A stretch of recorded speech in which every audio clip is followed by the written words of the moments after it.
Hoje nós vamos trabalhar a carteira do nosso colega Thiago da Silva, que tem investidos aqui R$ 61.000, está com uma valorização de 1,5%. Antes de olhar os investimentos que ele tem, eu gosto sempre de ver que ele tem aqui 100% em ações e gosto também de ver como estão os proventos que ele vem recebendo. Então, vamos fazer uma análise. Ele já investe a princípio desde 2023. Então, vamos pegar 2024, ele recebeu aqui uma média de R$ 2.130. Eu vou considerar que ao longo aqui desse tempo ele tinha mais ou menos uns R$ 50.000, tá? Para a gente não impactar tão enormemente. Mas no caso dele, ele teve aqui R$ 2.130 divididos pelos 50 mil. Então, ele teria uma carteira cuja rentabilidade no ano de 2024 foi de 4,26%. A princípio, eu já colocaria que não foi uma rentabilidade boa. Mas para isso eu preciso olhar como que está estruturada a carteira para a gente ver quais são os pontos de possível melhora. Vamos lá. Então, para a gente olhar para a carteira, ele não tem ativos ruins não, na verdade tem bons ativos. Vamos entender. Banco do Brasil é uma das principais posições, a primeira dele com quase 27% da carteira, seguida de Easy Energia com 16%, Bradespar com 16% e BB Seguridade com 10%. Poxa, com uma carteira dessa aqui, sinceramente, o seu yield está muito baixo. A gente até precisaria ver na evolução aqui da carteira como é que foram as coisas, né? Então, vamos colocar aqui 2 anos, Então ele começou 2024 com 18 mil de patrimônio e encerrou com 40 mil. Mesmo pensando com 40 mil, que seria aquele valor de 2.130 dividido por 40 mil, teria uma rentabilidade de 5,3%. Então, a princípio, não foi mais uma vez uma boa rentabilidade. Tá, para a gente olhar estruturalmente a sua carteira, para quem tem BB Seguridade, normalmente acaba tendo também Banco do Brasil. Eu falo que isso daqui é uma dupla exposição, por quê? Porque, de uma certa maneira, se o Banco do Brasil ele tem por equivalência e também por dividendos que ele recebe da BB Seguridade, quando a BB Seguridade está bem e você recebe depois do Banco do Brasil, legal, você tem um duplo resultado positivo. Agora, quando você tem BB Seguridade e depois você tem Banco do Brasil, só que BB Seguridade não foi tão bem, isso vai degradar em algum percentual os resultados do próprio Banco do Brasil. Não só isso, eu gosto também de fazer uma outra conta que eu gosto de olhar assim com vocês, que é as seguradoras, elas têm 2 tipos de resultados. Elas têm um resultado operacional, que é da parte realmente ali dos seguros que ela vende, e ela tem também a parte do float. Float, em resumo, significa o dinheiro que ela tem em caixa, e o dinheiro que ela tem em caixa rende um determinado juros. Só que esses juros aqui, considerando hoje uma Selic de 14,75, é um juros bastante alto. Só que se isso daqui cair para 10%, cair eventualmente para 9%, para 8%, qual será que seria o impacto na companhia, considerando que ela tem isso daqui dentro da sua composição de lucro? Então, é sempre importante você ver qual que é o percentual de forma recorrente que a companhia tem na sua parte operacional e qual que é o percentual que ela tem em float. Se o float ele chegar a beirar 50% do resultado geral da companhia, isso daqui me mostra um grande risco para os futuros resultados. Considerando que os juros podem cair, se o float for muito alto, o operacional não vai conseguir segurar aquele resultado alto. E esse resultado, consequentemente, mais baixo, fará com que as cotações caiam, e aí vem aquela barata voa, todo mundo fica com medo, e na verdade é próprio do setor. Então, o que eu estou querendo pensar? Eu estou querendo pensar se nos preços atuais, considerando o quanto a companhia recebe de juros do dinheiro que está lá parado, se ela está muito precificada, está cara, ou se ela está no preço justo. Se ela estiver no preço justo ou cara, já não faz sentido você comprar, só faria sentido com algum desconto. E nesse sentido, a gente precisa fazer sempre boas compras baseado em algum fundamento. E nesse ponto, eu acho que a questão do float, você tem que fazer essa análise detidamente e ver o quanto isso pode futuramente impactar o seu resultado. Tá bom? E outro ponto que eu achei interessante é que você não colocou uma empresa de commodity muito famosa, que é a Brap. Apesar de a Vale ser muito famosa, você optou por Bradespar, que proporcionalmente entrega para você um dividend yield maior do que a própria Vale. Claro, por conta de você ter uma holding, você tem riscos específicos, como eventualmente ela se desfazer das ações da Vale. Acho possível? Não acho, mas existe o risco. Ela também tem o processo com a Litel, que é um outro problema que é próprio da Bradespar, mas que não é relacionado com a Vale. Então, você tem que saber os riscos, mas você está sendo melhor remunerado por conta disso daqui. Então, achei bastante razoável. Não é uma das suas maiores posições, o que traz uma certa previsibilidade e estabilidade para os seus dividendos. Irani e Caixa Seguridade, muito interessante. A Caixa Seguridade, todos os comentários de BB Seguridade estão aqui dentro. Ela tem uma carteira diferente de BB Seguridade, então legal, você tem essa diversificação, que para mim é excelente. Agora, olhando para a Irani, ela tem excelentes projetos. Ela tem a plataforma Gaia, que já está no seu finalzinho, e ela quer colocar de pé a plataforma Nels, que pode ser um grande item para dentro do resultado da companhia.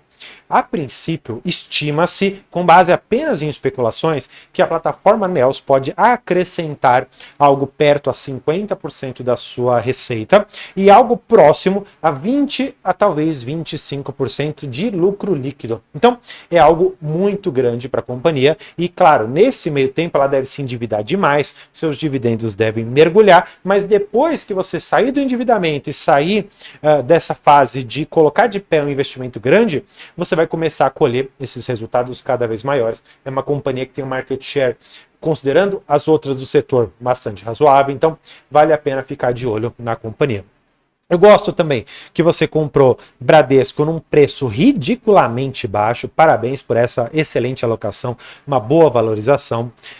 Eu falei para os membros ali do canal, tá, que abaixo Bradesco 4, né, abaixo dos seus R$ 12, era um valor que era quase impossível de você perder dinheiro. Claro, não estava recomendando de forma alguma, né, o investimento em Bradesco, mas pelas contas e premissas que foram adotadas no estudo que eu fiz, não havia como você simplesmente falar, olha, não tive rentabilidade com Bradesco, porque nos preços que estava, você receberia pelo menos 10% líquido de juros sobre capital próprio, e você, de uma certa maneira, estaria exposto a um resultado possivelmente melhor, um ROI cada vez maior que a companhia deveria entregar, o que de fato vem ocorrendo, e obter valorização e yield on cost bastante altos. Então, é uma companhia que, nos preços que foram comprados, você fez uma baita de uma compra. Copasa, eu sempre comento com o pessoal, né? Abaixo dos 19 é uma baita compra, tá? Acima disso, eu já acredito que não vale tanto a pena. Se você quiser saber, dentro do ramo de saneamento, para mim, a primeira é a Sabesp, depois a Copasa e, por fim, a Sanepar. Muito por conta de questões relacionadas a crescimento e também futuros dividendos. A Sabesp, ela deve entregar algo próximo, nesses próximos anos, assim, de 50% de yield, especialmente ali, se eu não me engano, em 2026, depois isso deve crescer. Copasa, a política de dividendos é de 50% e a da Sanepar é de 25%, com pagamento em 6 ou 12 meses. Só isso aqui já faz com que a Sanepar nunca entre na minha carteira. Copasa é um ativo que eu estava olhando por muito tempo. Eu fiquei mais de ano com a companhia ali no meu radar, estudando, ouvindo call de resultados, fazendo projeções, mas o pessoal precificou a companhia com os não recorrentes que ela vem pagando, esses dividendos extraordinários, e considerando que isso não deve acontecer daqui em diante, é muito provável e possível que vejamos a cotação da companhia cair. E aí só então começaria a ficar interessante, mas hoje, como eu já acabei optando na minha carteira pela Sabesp, então não faria mais tanto sentido hoje eu ter uma outra companhia de saneamento, considerando que eu tento trazer para dentro da minha carteira as melhores empresas e tento descobrir, através de métodos que eu utilizo, especialmente de valuation, através de fluxo de caixa descontado, qual que é aquela que poderia me trazer o maior resultado em termos de valorização e em termos de dividendos, e por isso eu acabei escolhendo a Sabesp. Gosto também de outros ativos como BR Partners, gosto de você ter uma posição em petróleo, porque é um ativo que durante vários e vários anos sempre trouxe dinheiro para os seus acionistas. Claro, levando em consideração não só o cenário Brasil, levando em consideração o cenário global. A maioria das empresas nesse segmento acabaram se sagrando vencedoras, ou tendo lucros cada vez maiores para os seus acionistas. E claro, existe um tempo de colheita desses resultados, né? A companhia ela começa tirando bastante petróleo, fica por um tempo e conforme vai indo o tempo, existe a depletação do campo, que é um período em que você vai começar a cair a sua produção e aí você chega num ponto em que talvez não seja mais economicamente viável você retirar o petróleo que você está conseguindo. Então, eu gosto de companhias como Petrobras, como Brava, Prio, que são empresas que trazem, de uma certa maneira, resultados cada vez melhores, com crescimento na sua exploração, crescimento nos seus números, e, de uma certa maneira, cada qual na sua função traz dividendos, traz crescimento e traz, possivelmente, no caso da Brava, os dois. Por isso que eu acabei na minha carteira, mais uma vez, optando por essa última.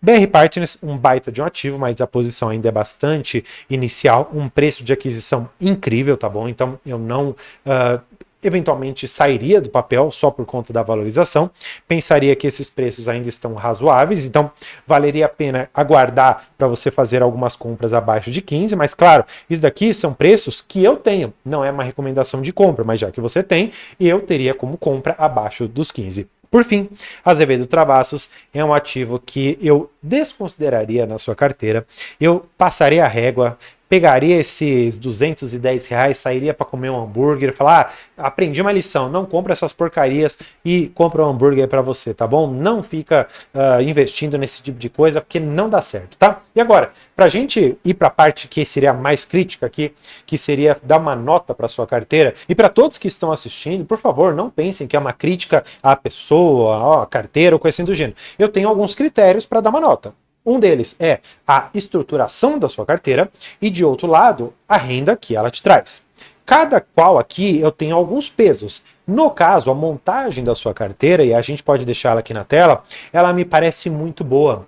Você tem ativos que são bastante estáveis, você tem ali oscilações de algumas commodities, mas elas não estão entre as suas primeira, segunda posições ali, então é algo razoável, e você tem ativos bastante estáveis. Agora, indo para dividendos, eu não sei se a sua carteira ela mudou muito de lá para cá, mas alguma coisa não está batendo, porque como que essas empresas pagaram 8, 9, 10% de dividend yield e a sua carteira apenas rentabilizou 4, 5%? Então, alguma coisa não está batendo aqui. Mas se eu fosse olhar só para o que você tem, para os dividendos passados que você recebeu, a sua carteira hoje seria uma nota 6,5, tá? Porque ela está muito bem estruturada, mas com dividendos muito fracos.